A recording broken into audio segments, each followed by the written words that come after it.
Hello and welcome back for another historic video. Today we're going to be revisiting this Simic Venerated Rotpriest deck. We've made a couple changes to the deck list and we're hoping they're going to be an improvement in the matches. The deck revolves around the 1 mana 1/2 Venerated Rotpriest. This creature has Toxic 1, meaning whenever it deals combat damage to our opponent, they get a poison counter. And then additionally, whenever any creature we control becomes the target of a spell, then our opponent gets a poison counter as well. So we're trying to win the game by poisoning our opponent. We also have 4 copies of Mockingbird in order to copy our Venerated Rotpriest. Notably, the Mockingbird will have flying still, meaning it will be a better attacker and can potentially get some additional toxic damage in even after our opponent starts playing out creatures they can block with. And then for our tutor package, we also have 1 copy of Deathrite Shaman, which we can use as graveyard hate against a reanimation strategy. And then we swapped out our Boseiju for Cankerbloom. This 2 mana 3/2 has a 1 mana activated ability where we can sacrifice it and choose to destroy target artifact, target enchantment, or we can proliferate.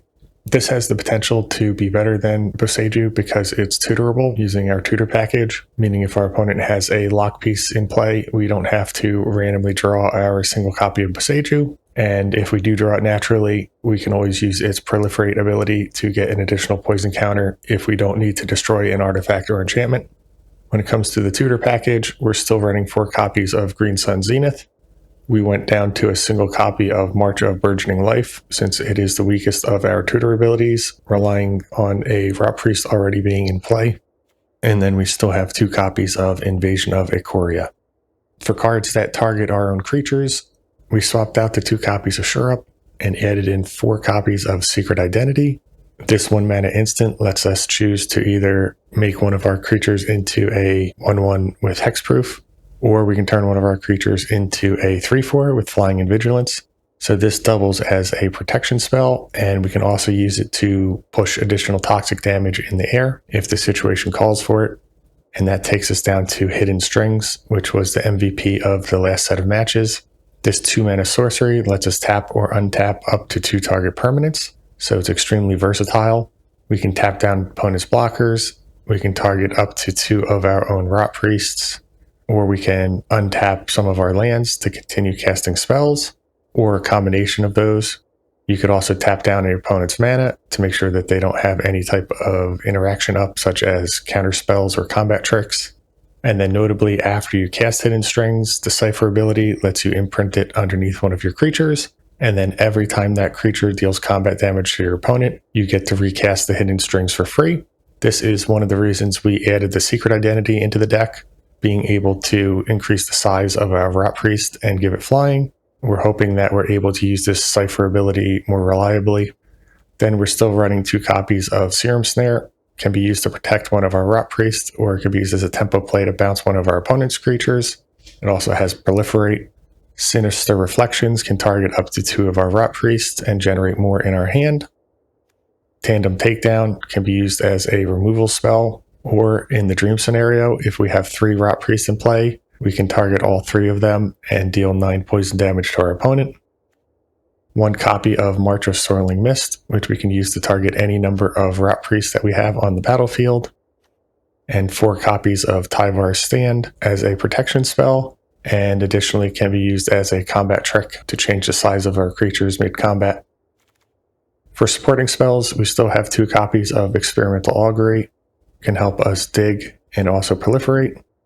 And then 2 copies of Unnatural Restoration to let us return a permanent card from our graveyard to our hand and also proliferate. The mana base remains unchanged with the exception of removing the Boseiju, so we still have a couple pathways, Botanical Sanctum and Breeding Pool, as well as 1 copy of Waterlogged Grove and 4 copies of Yaphramaya Coast. Then there are 2 copies of Starting Town and 4 copies of Bridgeworks Battle, which could be played as a land if needed, and it can also be a removal spell or just a targeted spell if the situation calls for it. Notably, we wanted our lands to be able to cast a Rotpriest on turn 1, which is why they're all able to come into play untapped. So the main thing we're going to be looking at in these matches is how the addition of Secret Identity impacts the combat.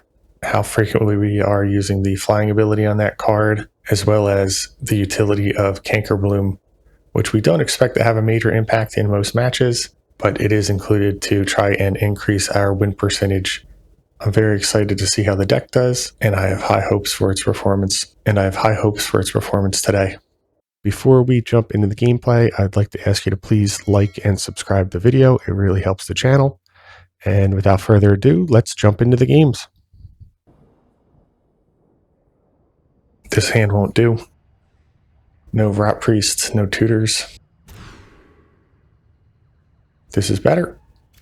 We can keep, and we'll put back the takedown. It's the furthest away from being useful.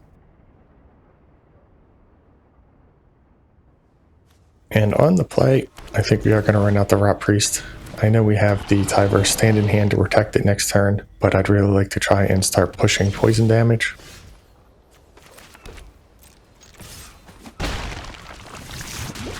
We'll hold up Serum Snare as a tempo play. Up against the green deck. They have Aronis. We're not going to be able to attack past that, so we'll bounce it.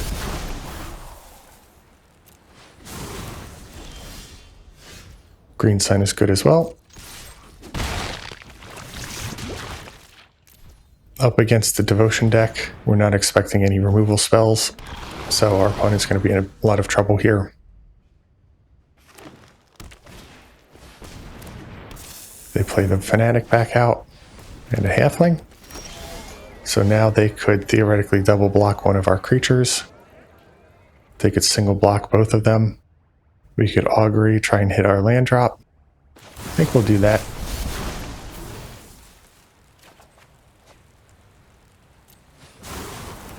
Then we can play out the pathway, and there's no point in attacking here.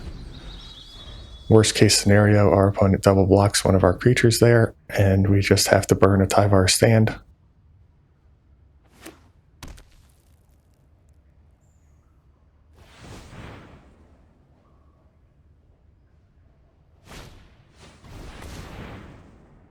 Outcast Trailblazer will mean Fanatic can generate 4 mana this turn.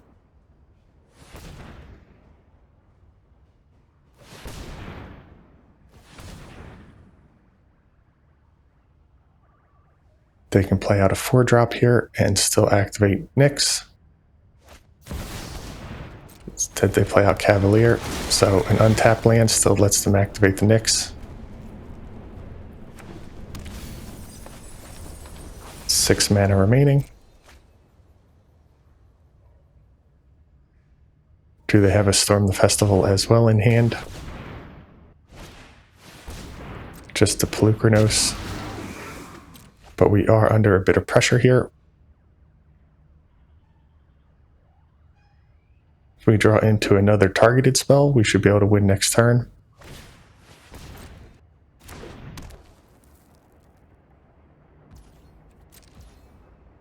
So we have to use one of our Tyvar. We'll pay 0. This will be 2 poison.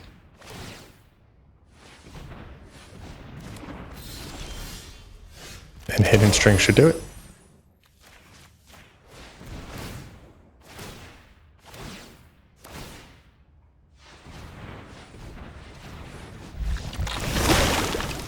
Good game. This hand just won't do. This one is also missing a Rotpriest or a tutor effect. We'll keep this on 5. I think we put back one of the lands, and now we have to determine between Secret Identity and Mockingbird. I think we're going to have to risk putting back Secret Identity here. Then we'll start on the Rotpriest. If our opponent has removal, we pretty much just lose the game, but on a Multi 5, we really can't afford to play around things like that.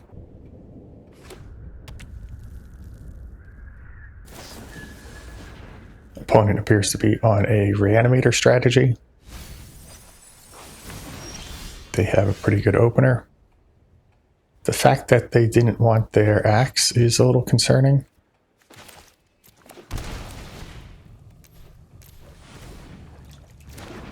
So we'll copy our Rotpriest and hit for 1. If we're able to use Hidden Strings next turn, we can get a bunch of poison value in. I think best case scenario here is our opponent tries to target one of our Rotpriests, and we can use Tyvar's Stand to protect it. There's the starting town. Just a Faithless Looting. So let's do some math. If we use Tyvar's Stand here, that's 2 more poison. We can attack in for 2 more, that's up to 5. So Hidden Strings should just win it here.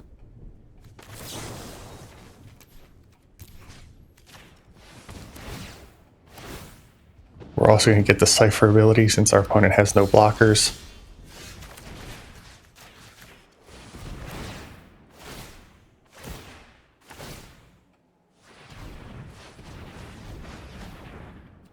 Make sure we don't tap them down. And it doesn't matter which one we imprint.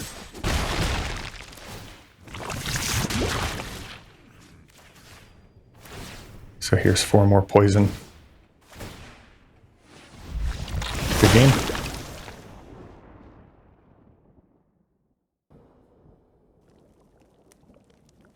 This hand is fine. We can use Green Sun to get our first Rotpriest next turn. Play out the starting town.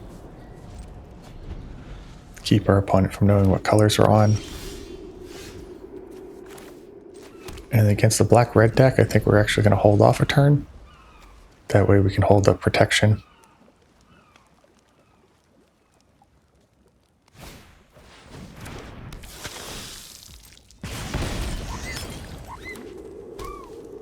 We also are going to hold on to Serum Snare here.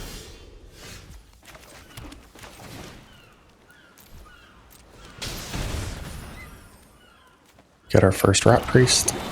Pass the turn.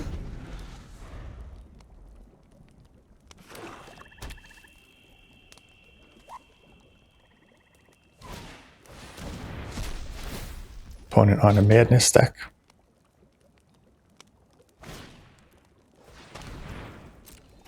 So they will have a few removal spells in their deck. We'd like to see that attack here.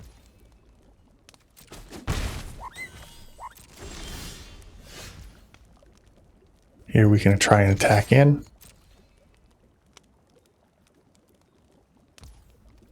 They take it. It's good for us. Although we do have quite a few pain lands here, which is not helping us any.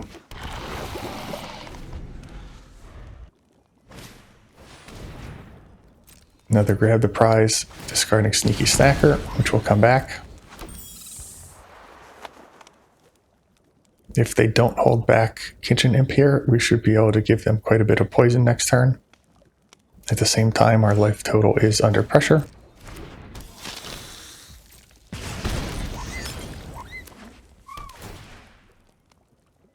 Jukabog doesn't matter. And if our opponent attacks, since we are tapped out here, we will give our Rotpriest flying, I think. Just try and stem some of the pressure.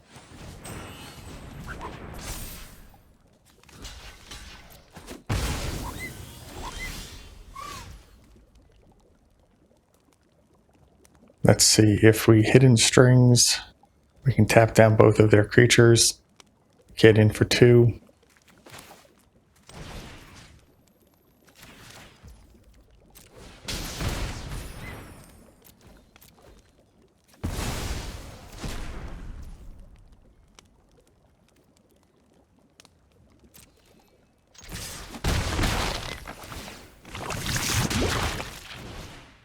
Let's see, we definitely want to untap 1, so that's going to be 2 more poison up to 7. And then if we untap a land here, we can play out the Breeding Pool untapped and use the Tandem Takedown. And this should be 4 more poison.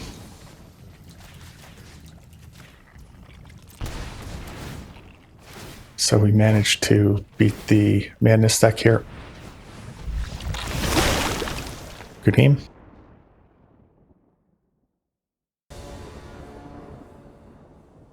This hand is very good. We'll keep. Don't think it really matters which land we start off with here.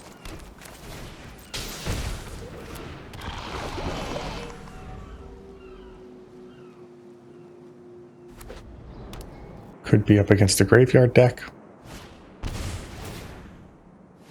They use a tempo play. That's fine with us.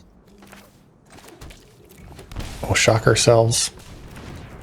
Play out the Rotpriest and the Mockingbird.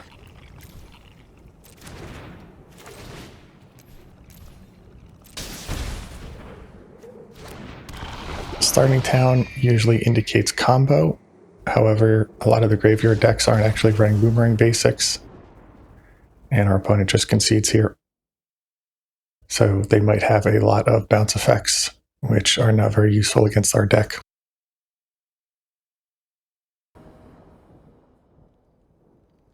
This hand is good. We can keep. Opponent on a Urian deck. So we probably have at least one turn of setup here where we can get the Rotpriest out and not have to worry about protection.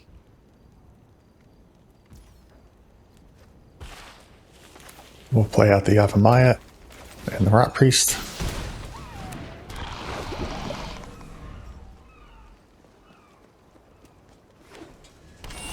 And there's a tap land, so that's great for us. We'll play out the Mockingbird and get one poison marked on our opponent. Another tap land.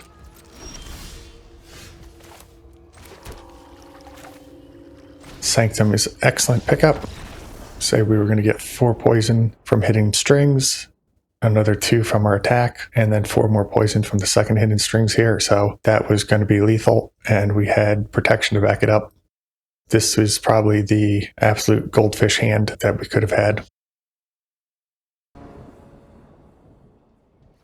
This hand is a bit slow, but it does have our tutor effects. Opponent is taking aggressive mulligans. I think we will actually play out the battle first. We have takedown if we need to interact with one of our opponent's creatures. They start off with an island and a ponder. Not what I would have expected from the way they were mulliganing. So we'll green sun for our Rotpriest.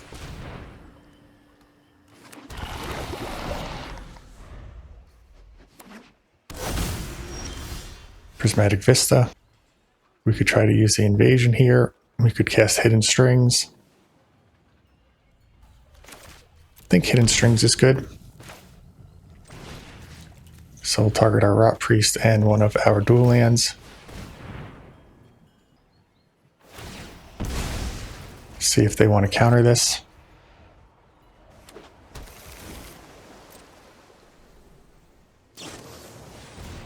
They remand it. That's fine with us. We get to use it again next turn.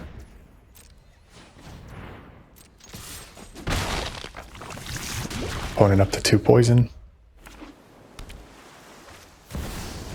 So that's why they were mulliganing for the subtlety. Let's see what kind of pitch cast creature they have here.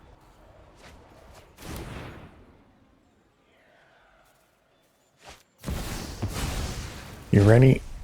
So they're going to cheat a dragon into play.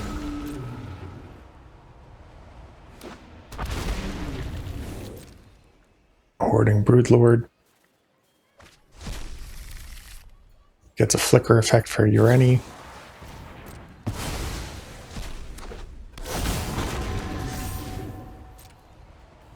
So our opponent mulliganed down to 5. Then they had the aquatic subtlety in hand. And they also had the Ureni in hand with the blue card to pitch cast to it. And they had the interaction for our turn 2 play. So our opponent had quite a bit going for them here.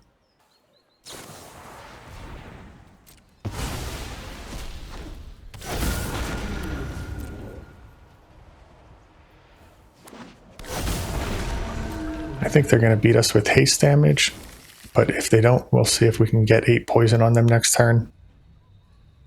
Would need an absolute nut draw to do so, I think, if it's even possible.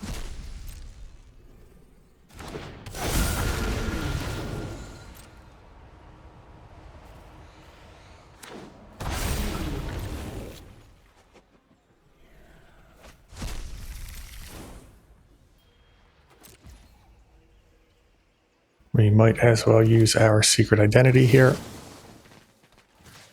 Get an extra poison. We're going to need every mana we can.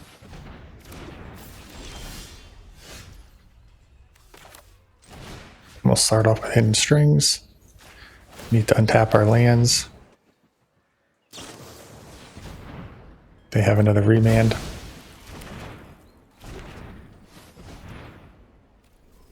So that should do it here. Can't attack past our opponent. And we don't have another mana to play more of our Hidden Strings out.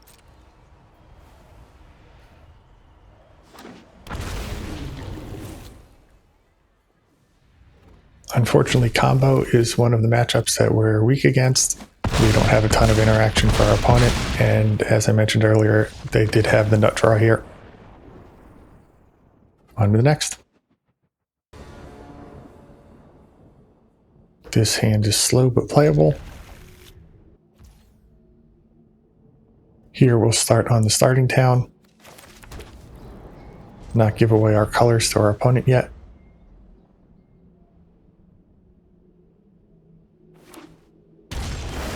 They're on a tapped Triome. And without the third land in play as a protection spell, I think we just have to run out our Rotpriest here and hope they don't have removal. If we had drawn another land, their argument could be made to hold up Secret Identity next turn along with the tutor. And it looks like our graveyard is not showing up. Have to restart the client after this.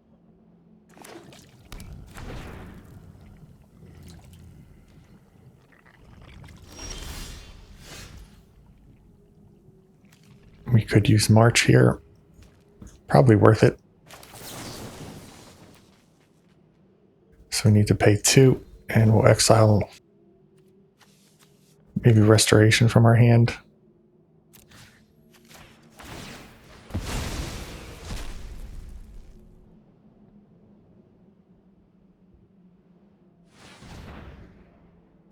Pause there from our opponent indicates they might have a Force of Negation. Although there's still a pause here. Which there's nothing on the stack, so they might just have full control turned on. Could have something like a Surgical Extraction as well. So if our opponent taps out here, we should be able to win next turn with Hidden Strings. I'd love to draw another land so that we could hold up protection as well. They shock in Steam Vents. 2 damage to each creature. Unfortunate. We can save one of them.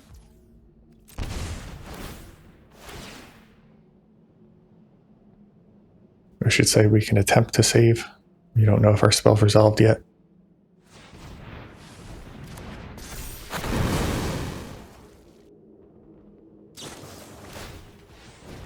And they have a Shanty to finish off our other Rotpriest. Now they are going to use Surgical. So we're going to have to win this game with Proliferate.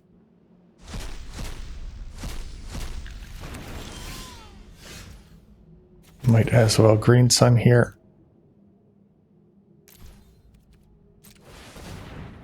We'll go grab our Shaman. Maybe we have our 1-2 beatdown. Not likely, but always a possibility.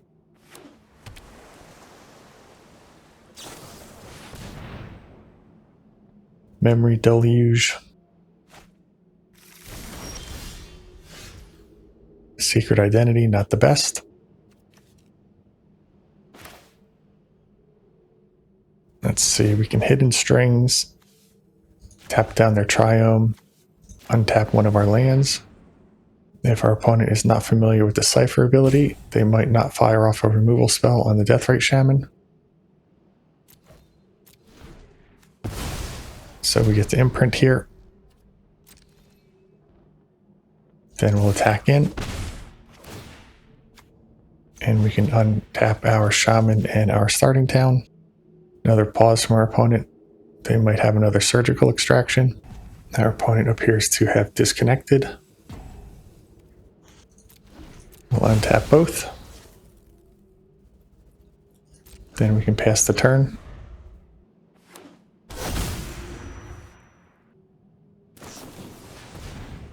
Planar Genesis is fine. We're going to try and exile the Deluge during our opponent's end step. Seems like our opponent is just being a bit salty. On that last turn, they resumed play moments before their timer timed out. And here as well, it doesn't take this long to resolve Planar Genesis, so they're just doing this deliberately.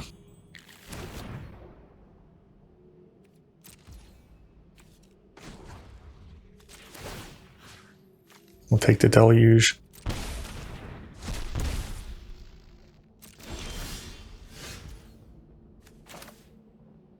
Play out a blue land here. Try and attack in. Our opponent is clearly here.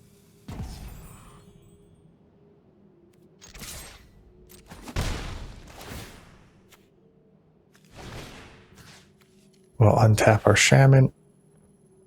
And I wonder, can we... Nah, it's going to resolve all at the same time. So we'll just tap down one of their lands here.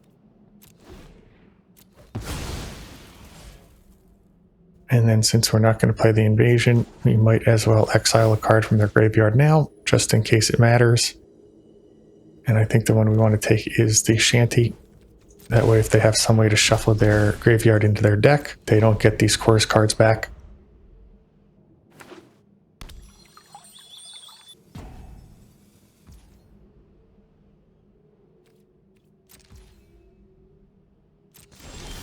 Opponent passes back to us.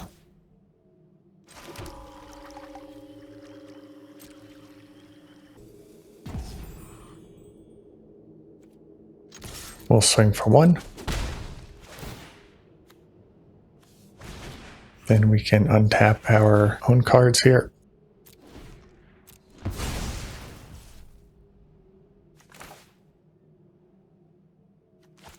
Then we'll just pass the turn. I don't think we need to risk tapping our mana.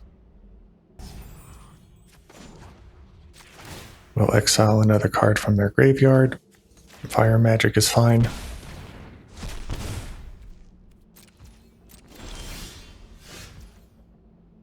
We can try using the battle here. That would increase the shaman to 3 power. Still not enough for lethal. So we'll just swing in normally. And our opponent times out. So we get the win.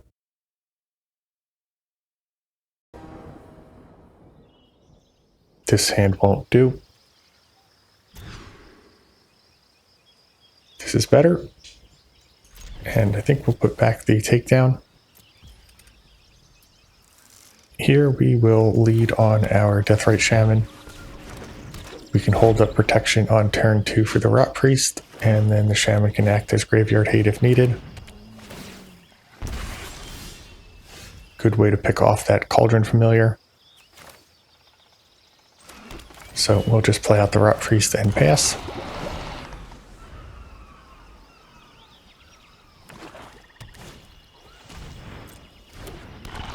Death Touch, annoying. Second one. Not 100% sure what our opponent's playing here. Some type of jank deck.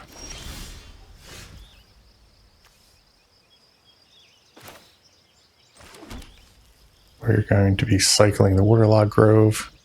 No need to attack in.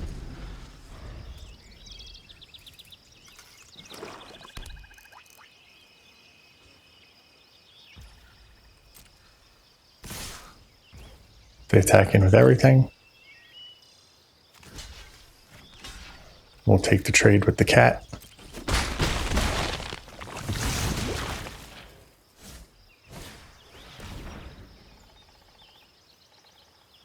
They have to target here.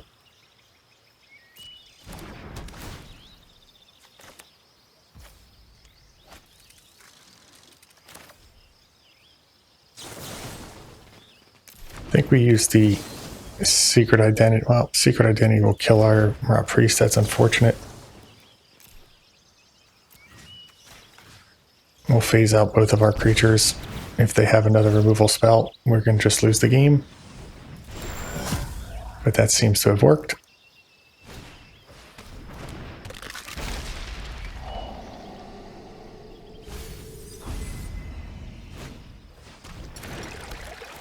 Quite interesting deck from our opponent here.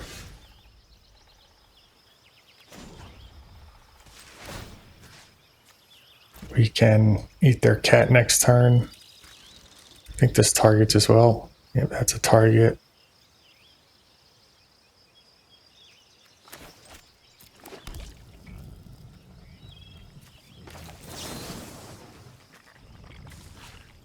Can give our Rotpriest flying. Hit for 3.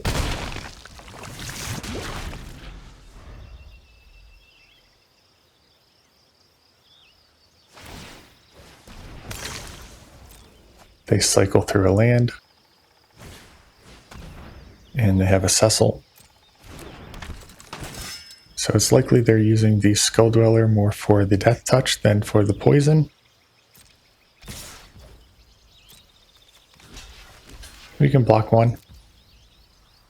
And we'll also eat the cat out of the graveyard.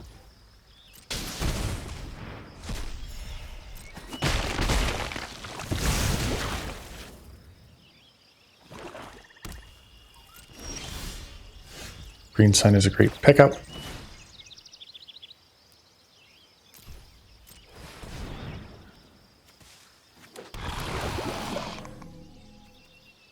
And then we'll hold up our secret identity just in case they do have removal in their deck.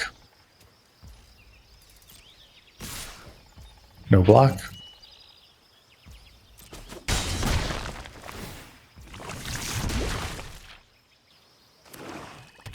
And just a land.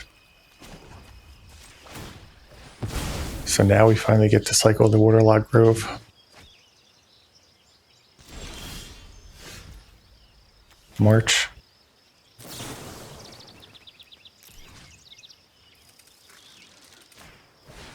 Copy one of our Rotpriests. It's 2 more poison.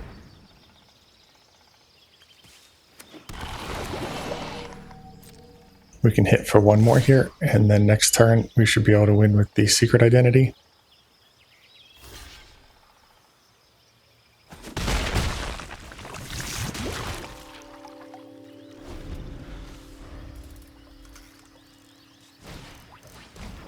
Champion of the Parish just not going to do it. Still really confused about what our opponent's strategy is here. They don't seem to have a coherent deck. No cards in hand. This will win the game.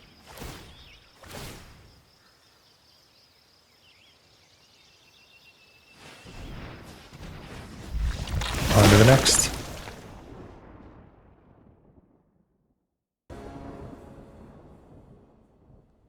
This hand is slow but playable. We'll play out our tapped land first. Next turn we can Green Sun for our Rotpriest. Up against the red deck. Unfortunately, I don't think we can just hold back, so we have to shove into the removal. They don't have it here. Is it Ruby Storm? Artist Talent. And we draw another Rotpriest. We don't have the mana to Canker Bloom their talent. Based on that, I think we'll play out the Rotpriest and the Mockingbird. Hit for 1. Now our opponent is punished pretty heavily for spot removal. Board wipe would be devastating. Gets another mountain, so most likely monocolored deck.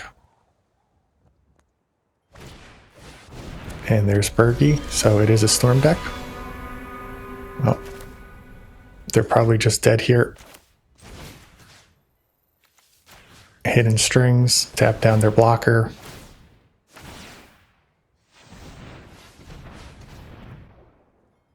Let's see, decline on ours, take action on theirs. Then we'll imprint under the flying creature. 3 poison from the attack. And then another 6 poison from Hidden Strings here. So that's game over. Good game.